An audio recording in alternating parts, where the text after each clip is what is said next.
Brahman. So what is the significance behind this whole story? Agni represents organs of action, Vayu represents organs of perception. So organs of perception, subtler than organs of action, still you can't contact God with organs of perception. And when Brahman decides to switch off, organs of perception are totally disabled. So here organs of action are disabled, organs of perception are disabled. What next? Next you approach with Indra. Indra is the lord of the gods, representing the mind and the intellect.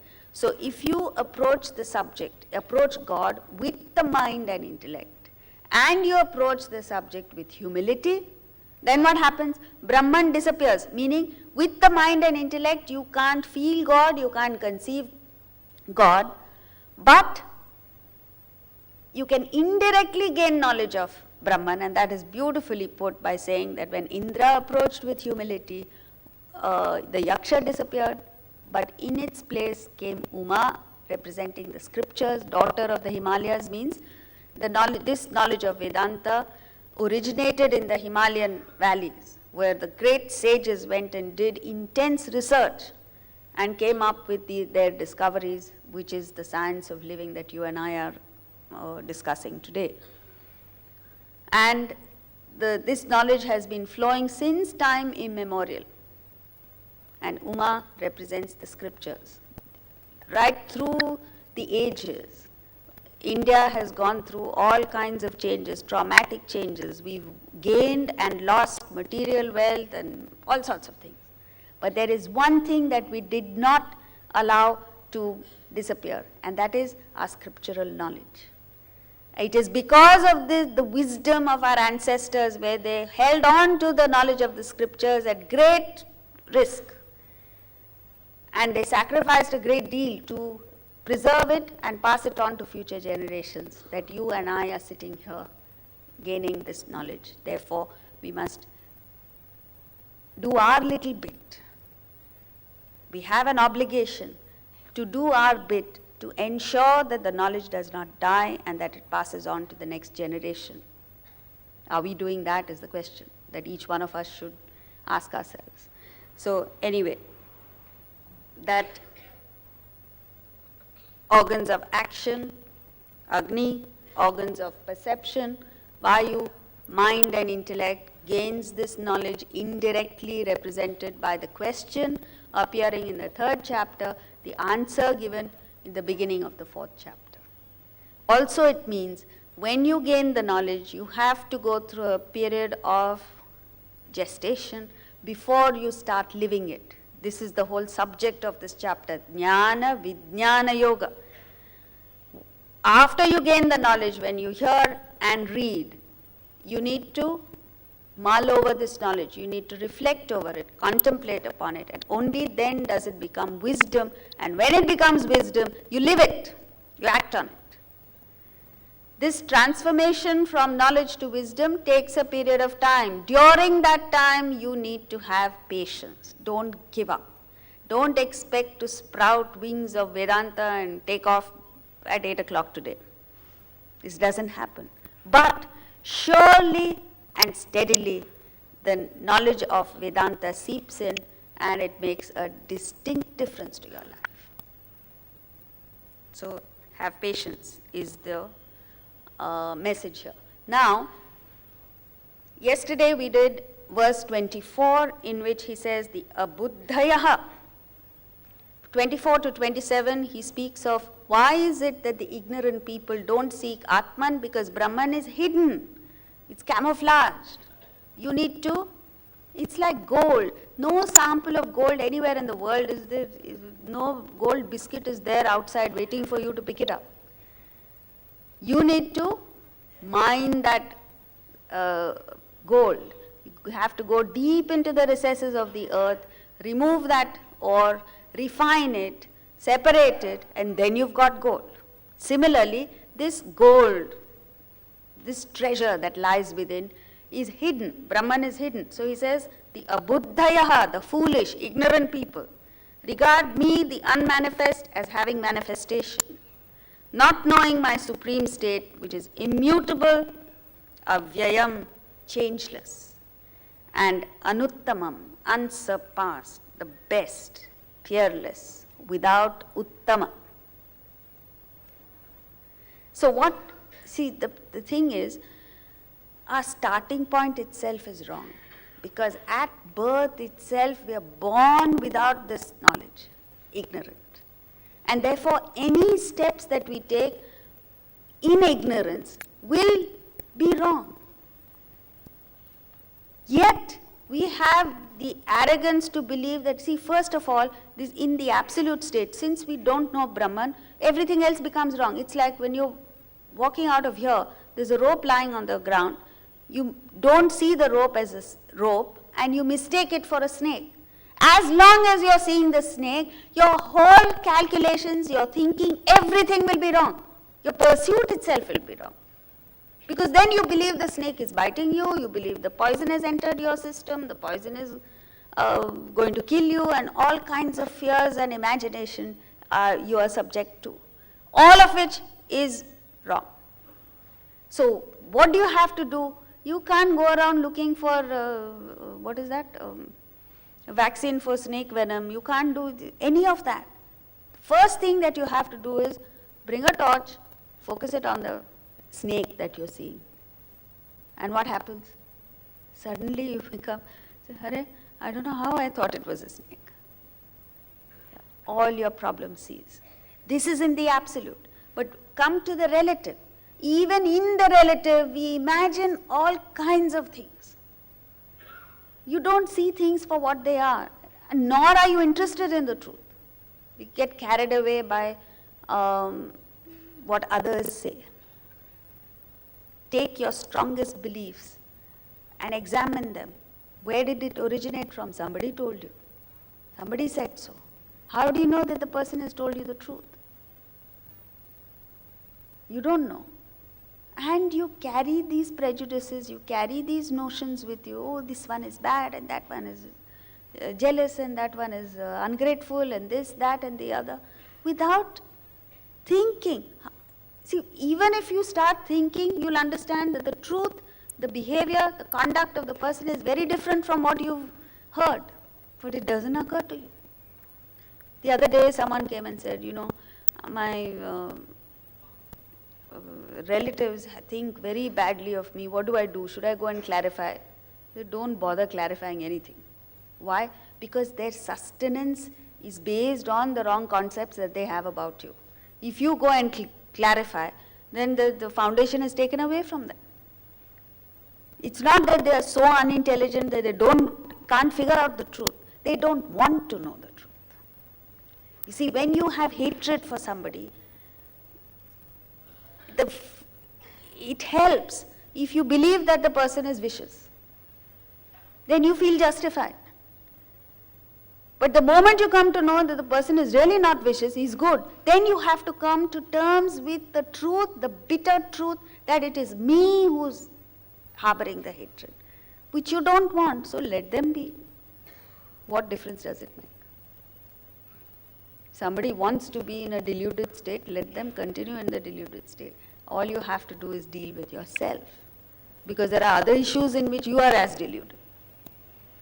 So, again in the Kenopanishad, he keeps hammering the truth. All the scriptures are scientifically based enunciation of the truth. And that truth sometimes is very bitter. You've got to have the strength, you have to have the courage to face up to the truth about yourself, about the world, about people around you. If you don't have that courage, then you will be deluded and you find solace in the delusion itself. You don't want to know the truth. Now we move to verse 25. Naham prakashat sarvasya yogamaya samavritah mudhoyam nabhijanati loko mamajahapyayam. Shrouded by yogamaya, illusion, this deluded world does not know me, the unborn, Ajam, the immutable, Avyayam. So, what he's saying here is what you are seeing is not reality, it's an illusion. It's a projection. It's like this. When you pour colorless water into 3 glasses, red, blue, green, and all your life you're seeing water only through these 3 glasses, red, blue and green, right? So there are 3 different people, each one sees water through a different colored glass. What is your perception of water? You think water, a person drinking, who has the red glass will think water is red. So also the one with the blue glass, so also the one with the green glass. You have never seen water minus the red, blue and green glasses. Similarly, you and I are seeing the world, are trying to see Brahman through what? Through the 3 equipments of the body, mind and intellect. The body, mind and intellect completely distort your vision of the truth. And this is going on since birth. Therefore he says, this deluded world knows me not. You don't know that water is colorless. Simple fact. So what must you do? You must, if you want to know the color of water, you must smash through the glasses and see, and you understand that water is colorless. Similarly, you must transcend the body, mind and intellect. And then you come to understand Brahman as it is. Until then, you will be shrouded by yoga maya, and you don't understand Brahman as Ajam. When you say don't understand Brahman as Ajam, means you don't understand yourself as Ajam, unborn. How does it? You will say, of course I was born. I'll show you my birth certificate. How do you say I'm unborn? Unborn means no birth, which means no death, which means no change. How is it possible? You go to the ocean, you go to Chowpatty here, and you see the vast expanse of the sea, the ocean. And on the surface of the ocean, you see waves. If you have the time, you go out and see it. It's fascinating. Out of this huge body of water, a little volume of water suddenly decides to come up. It takes a particular form and shape. A wave is born. And then when the wave is born, the wave grows bigger and bigger and bigger and swallows up all the other waves. And at a certain point, it comes crashing down. That's the death of the wave, right? So, if your focus of attention is on the wave, then you go through traumatic changes. You go through the joy and sorrow and the rest of it when the wave is born, the anxiety, the heartburn. And the wave wants to get bigger and bigger. The more waves, smaller waves it swallows, the better it is. It gets competitive and feels threatened. And gets bigger and bigger. And when it's become biggest wave there, it comes crashing down, death. While all this is going on, you simply have to shift your attention from the wave to the ocean. And then that which was traumatic becomes so enjoyable. Because when the wave is born, you understand what's happened? Nothing has happened. The ocean is still the same. The volume of water in the ocean is the same. Everything about the ocean is the same. No change. When the wave gets bigger and swallows up other waves, what's happened? Nothing has happened as far as the ocean is concerned. And when the wave dies, still nothing has happened. So what it means is, while your body, mind and intellect, while your personality, which is limited, is going through the 5 metamorphic changes of birth, growth, disease, decay and death, which nobody is exempt from. While all this is going on, it's like the wave.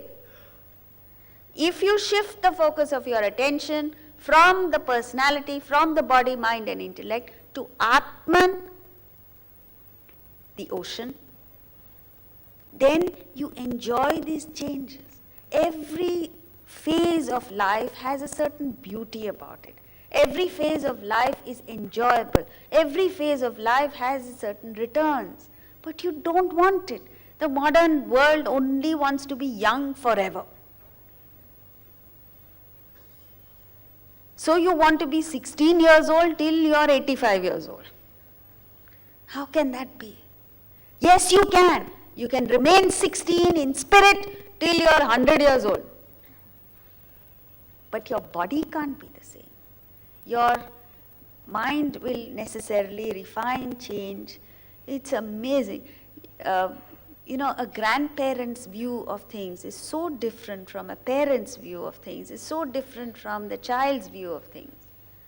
And it is this in the ancient times when there were joint families there were 45 members in a family and each one was different, each one has his or her own idiosyncrasies, each one had their pluses and minuses, but the whole family lived as a cohesive whole, unit because of this understanding. But today, you want nuclear family. Before a girl thinks of getting married, her first condition is, I will not live with the parents. I will not do this, I will not do this, all kinds of conditions.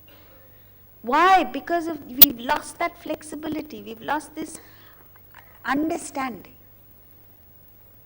The moment you understand it, you don't resist the process of aging. But what you ensure is that you prevent the aging process from hitting your spirit. What is happening now is you're trying to keep the body young till 80, but your spirit is old even at 16.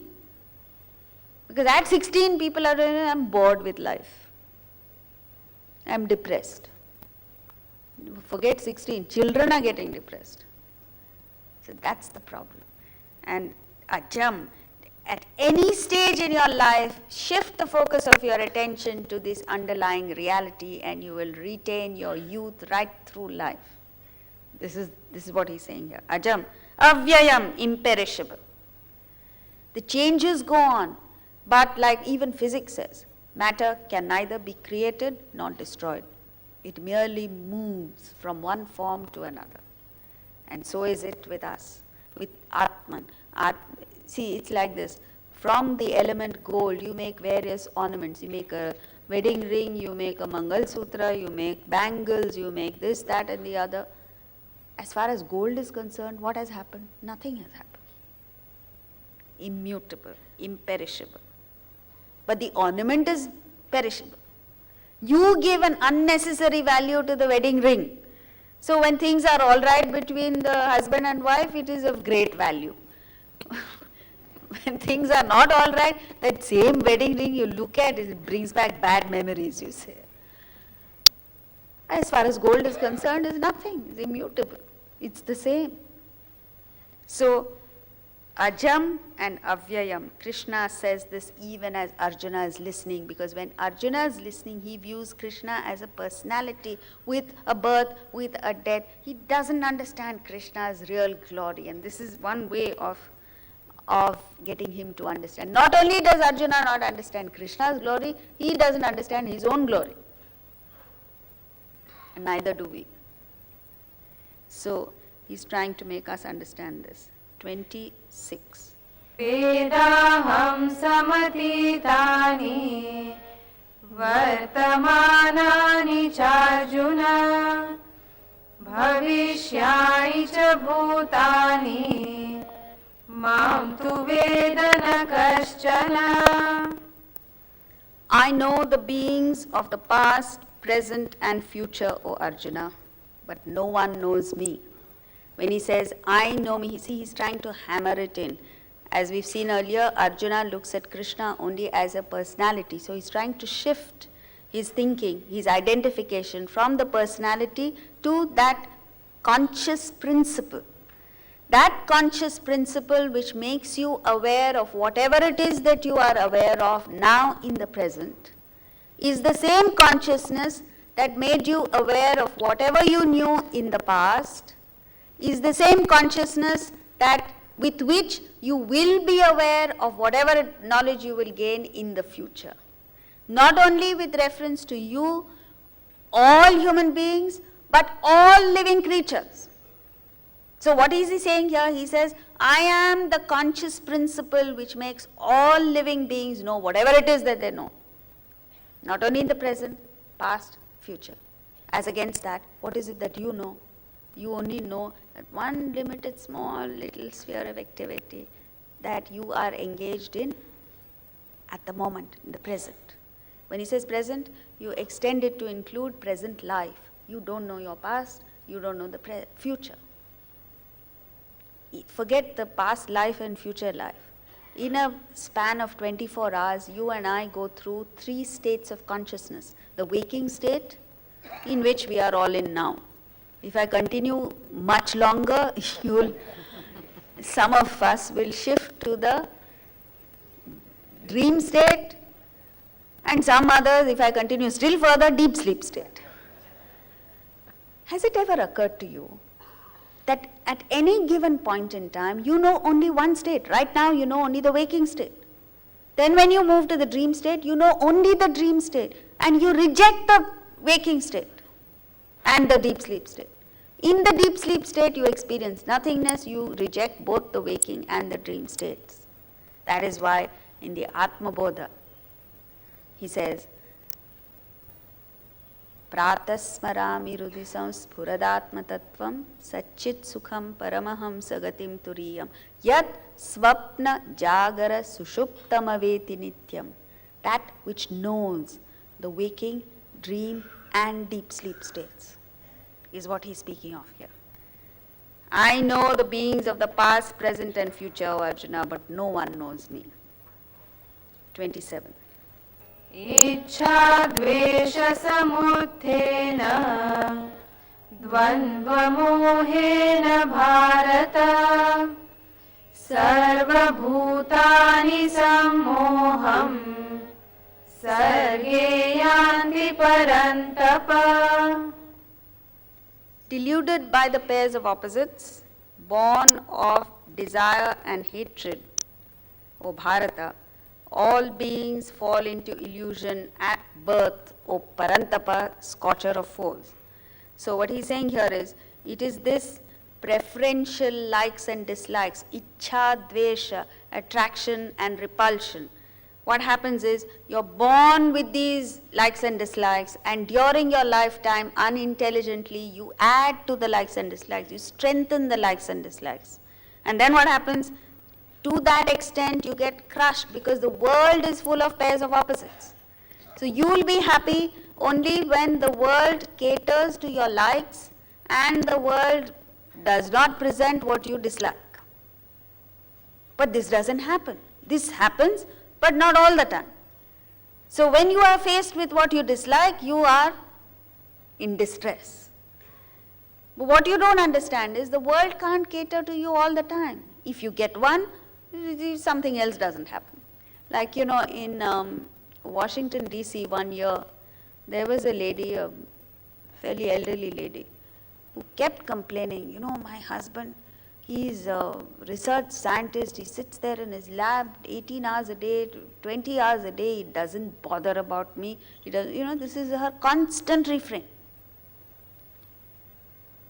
Then somebody reminded her, one of the other members reminded her, but you don't understand, your husband is so brilliant, he's about to get the Nobel Prize. He's knocking at the doors of the Nobel Prize. He says, yeah, he's brilliant, but what use is it to me?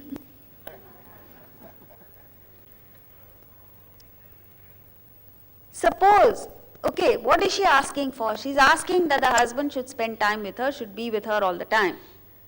Suppose there's another lady, same place, Washington DC, who has a husband who's jobless. He's sitting at home all the time. She is complaining, what to do, this fellow doesn't go out. So if you have one, you don't have the other. If you have a servant who's sharp, intelligent, that usually turns out to be a crook. And if you have a very honest servant, I can leave whatever my whole assets with him, complete dud. You can't have everything in life. So what do? You have to rise above the likes and dislikes, ichcha and dvesha, and operate with the intellect. You have no idea what this ichcha and dvesha, the likes and dislikes, do to your personality. They completely distort you. They distort your vision of things. Can you imagine wearing glasses? Once it happened to me. When I started wearing glasses, which is recently, a few years ago, for reading, and then slowly the distance also came in. So the optician gave me glasses and he made some mistakes. So wherever I looked, instead of seeing straight lines, I was seeing things like this. The computer screen looked like this. I said, have I gone mad or what's happening? Then when I went back, they said, oh, I'm so sorry, we made a mistake. So likes and dislikes, ichcha and dvesha, are such that inherent in you, they distort things in the mind. And thereafter, you don't see things straight. Everything you see is crooked. There's a gentleman here. Anybody he comes across, he says, this fellow is a crook. The whole world is a crook for him because his perception is like that. The mind is like that. Someday you have to be able to rise above your likes and dislikes. And when do you do that? Only when your intellect is reinforced. The intellect is strengthened enough to be able to set aside your likes and dislikes and see the world, see the truth for what it is, not what you want to see. At least this much you should be able to do. And this intellect is reinforced, as we said earlier, by opening up your intellect to fresh thoughts, thinking about them. Just as your body is strengthened by exercise, your intellect is strengthened by thinking, exercising the intellect. But today, thinking is not there anywhere. Nobody thinks. Nobody wants to think. You want instant solutions. Even corporate executives, occasionally they are interested in Vedanta. When they come, they say, we want a ready-made, what do they call it, model. Ready-made module which I instantly put into practice, which means without thinking I should be able to benefit. How can that happen? So, ichcha and dvesha, deluded by the pairs of opposites born of desire and hatred, O Bharata. All beings fall into illusion at birth, O Parantapa. What terms he uses. He addresses all of us, not just Arjuna, all of us as Bharata. You know, the fundamental thing we don't have is we don't have pride in our culture. We don't have pride in our country. And how can you have pride when you don't know what is the best tradition? What is this culture? You don't know. And therefore it is that we've reached a ridiculous state where in our own country, you have, lounge bars which ban ladies entering it in a sari. That means the Indian dress is banned in a place in India. Have you heard of anything so stupid? Why is this happening? Why is there no pride in the country? Nobody has any pride in the country because you don't know what is best in it. All that you see is muck and dirt and filth, and so you associate India with that filth. And that is why he's referring to us as Bharata. Bharata comes from two words, bha and rataha, which means to rejoice, to revel in the light of Atman, consciousness. This tradition belongs only to India. It doesn't happen anywhere else in the world. They don't even have a concept of reveling in the light of consciousness. As you begin to understand it, I'm not suggesting that you should wear saris, please. I'm only saying that once you gain pride in the culture, automatically these things are taken care of. If you don't have pride, then you look down on your own self. So if you don't have confidence, all the competence is wasted. So anyway, Bharata and Parantapa, scorcher of foes, you have the capacity